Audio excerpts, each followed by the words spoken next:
L'intelligence de Joua. À la tombée du soir, Joua rentra chez lui, mais il fut surpris par son épouse et ses 3 enfants qui étaient en train de savourer des fruits et des pâtisseries. De la même manière qu'il trouva son beau-frère assis auprès de son épouse, lui souriant et disant: dès demain, Joua, tu te retrouveras plus sans emploi. Je t'ai trouvé en effet un emploi facile au moyen duquel tu gagneras beaucoup d'argent. Allons, assieds-toi et mange avec ton épouse et tes enfants. Joua rétorqua: voilà un mois que je teste chaque jour un nouvel emploi, mais je n'y parviens pas car tous les emplois ne font pas appel à mon intelligence. Quel est donc cet emploi que tu me proposes chez beau-frère et qui me rapportera beaucoup? À cet instant, le beau-frère sortit un long turban qui ressemblait à du papier ainsi qu'une barbe blanche. Allons s'asseoir et de la menthe en poudre, il lui dit: voici le trésor. Tends ta main pour tes instruments. Joua, étonné, lui demanda: quelle relation y a-t-il entre ces choses et mon emploi? Moi je suis menuisier et ça fait un mois qu'il n'y a plus de bois en ville. Si tu veux vraiment m'aider, indique-moi plutôt un endroit où trouver du bois. L'épouse de Joua, agacée, s'écria: oh Joua, tu refuses toujours les bienfaits qu'on te propose. Et conclusion, tes enfants sont affamés et tes dettes ne font qu'augmenter. Écoute plutôt mon frère et suis son conseil. Joua s'adressa à son beau-frère en ces termes: quel est donc ce travail facile? Son beau-frère lui a répondu: dès demain tu exerceras la profession d'astrologue. Tu te rendras chez les fortunés et tu leur diras l'horoscope qu'ils veulent bien entendre. Ils te donneront beaucoup d'argent. Il te suffit simplement de regarder le ciel, de fermer les yeux et de prononcer des termes incompréhensibles au début. Tu interpréteras ensuite et tu prendras ta part d'argent. Joua rétorqua: ceci ne relève pas de la pure imposture. Tu veux que j'escroque les gens? Joua, le plus intelligent de la ville, vendrait-il sa raison pour de l'argent? Son épouse répliqua avec colère: renonce à ton intelligence ces jours-ci, car nous n'en profitons aucunement.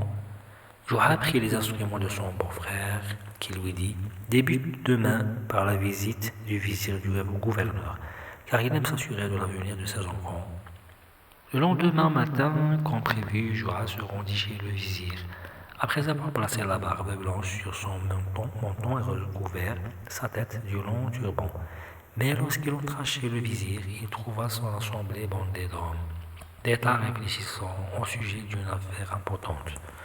De même qu'il vit un enfant jouer devant le vizir, Joua voulut se rapprocher de ce dernier, puis contempla le ciel, puis le sol, se tut un moment, puis dit: votre fils, monsieur, est né sous une bonne étoile. Il sera une sommité. Les traits de son visage révèlent qu'il sera un chef de l'armée. Il conduira le pays de victoire en victoire et tous les rois des États voisins s'inclineront devant lui. Et enfin, il épousera une magnifique princesse qui lui donnera 10 enfants. Le vizir se tut un instant. Et Joua crut qu'il pensa à la rétribution qu'elle allait lui accorder. Mais il fut surpris de le voir sourire en lui déclarant: cet enfant que tu vois en train de jouer devant moi n'est pas un garçon, mais une fille. Joua fut embarrassé et eut honte de lui. Puis il ôta sa fausse barbe et son turban et les jeta par terre. Le vizir le reconnut, alors il lui dit en riant: bienvenue à toi, Joua, bienvenue au plus intelligent de la ville. Quelle belle et sympathique plaisanterie de ta part. Tu es venu au moment propice. Allons de ce pas chez le prince. Il est dans une mauvaise impasse. Il n'y a que toi qui pourras le tirer d'affaire, au moyen de ton intelligence. Allons donc au désert où le prince réside. Sur ces entrefaites, Joua se rendit avec le vizir dans le désert. Ce dernier, en chemin, lui déclara: le prince traversait le désert du pays au moyen d'une caravane constituée de 5 hommes À sa grande surprise, il découvrit que la quantité d'or qu'il cachait dans sa tente fut cambriolée.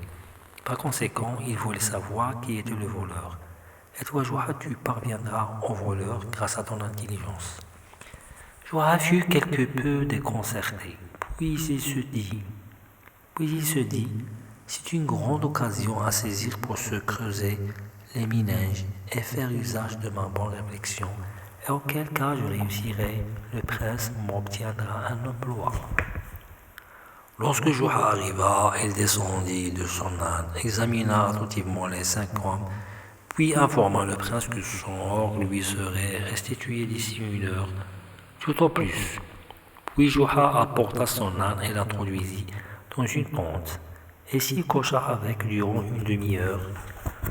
Ensuite, il en sortit et appela tous les hommes de la caravane et leur dit, il m'est parvenu que l'un d'entre vous a dérobé l'or qui se trouvait dans la tente du prince. De ce fait, j'ai apporté mon âne qui est néanmoins ensorcelé. Chacun de vous doit entrer dans la tente où il se trouve, tenir sa queue, rester ainsi environ 2 minutes, et ensuite sortir. Et là ne brillera qu'au moment où celui qui a dérobé l'or du prince lui tiendra la queue. Allons, entrez un par un.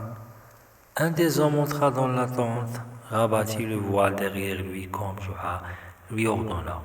Resta 2 minutes et sortit. Et c'est ainsi que fit le reste des hommes. Néanmoins, l'un ne brillait pas. Suite à cela, le prince fut attristé et pensa qu'il avait perdu son or à jamais. Mais Joa rappela les 5 hommes, les mit en rang et demanda à chacun d'eux de tendre ses mains devant lui. Puis il s'approcha d'eux et commença à approcher son nez de leurs mains, un par un, mais lorsqu'il arriva devant le quatrième,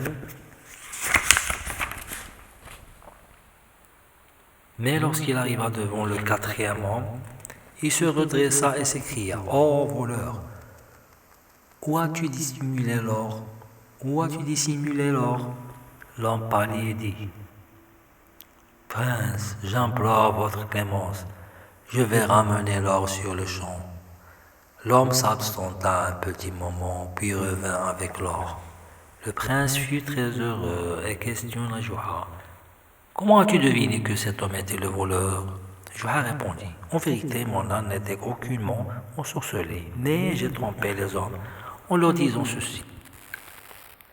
Puis j'ai oint la queue de l'âne en moyen de la menthe en poudre que mon beau-frère m'a offerte. Et lorsque j'ai ordonné aux hommes d'entrer et de tenir la queue de l'âne, je savais pertinemment que le voleur n'oserait pas le faire, de peur que l'âne braie et qu'il soit démasqué. Et lorsqu'ils sont sortis, je les ai mis en rang. Je me suis baissé pour sentir leurs mains.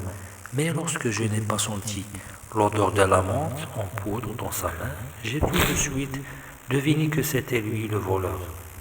Devant ce fait, le prince fut consterné par l'intelligence de Joa et le récompensa gracieusement. Lorsqu'il retourna chez son épouse, montra le dinar en or. Son beau-frère s'écria, « Ces gains sont le fruit de mes idées. » Mais Joa rétorqua, « Tes idées ont failli me faire périr.